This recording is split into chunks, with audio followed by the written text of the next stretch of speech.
ഇന്ത്യയുമായുള്ള റഫാൽ കരാറിനെ ന്യായീകരിച്ച് ഫ്രഞ്ച് പ്രസിഡന്റ് ഇമ്മാനുവൽ മാക്രോൺ. കരാറിനെ ചൊല്ലിയുള്ള വിമർശനങ്ങളെ തള്ളിയ അദ്ദേഹം റഫാൽ യുദ്ധവിമാനങ്ങൾ ഇന്ത്യയുടെ സൈനിക ശക്തി വർദ്ധിപ്പിക്കുകയുള്ളൂവെന്നും ഇരു രാജ്യങ്ങളും തമ്മിലുള്ള നയതന്ത്ര സഹകരണം മെച്ചപ്പെടുത്തുമെന്നും കൂട്ടിച്ചേർത്തു. കരാർ ഇന്ത്യയിൽ കൂടുതൽ തൊഴിലവസരങ്ങൾ സൃഷ്ടിക്കുമെന്നും മാക്രോൺ പറഞ്ഞു.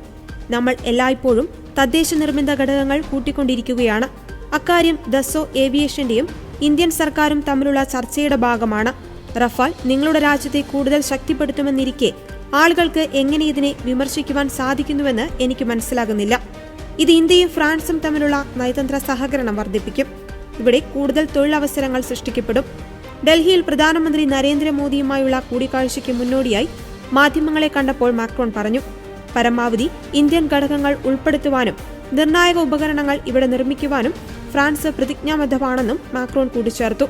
114 റഫാൽ യുദ്ധവിമാനങ്ങൾ വാങ്ങുവാൻ ഡിഫൻസ് അക്വിസിഷൻ കൗൺസിൽ അനുമതി നൽകി ഒരാഴ്ചയ്ക്കിപ്പുറമാണ് മാക്രോണിന്റെ പ്രസ്താവന.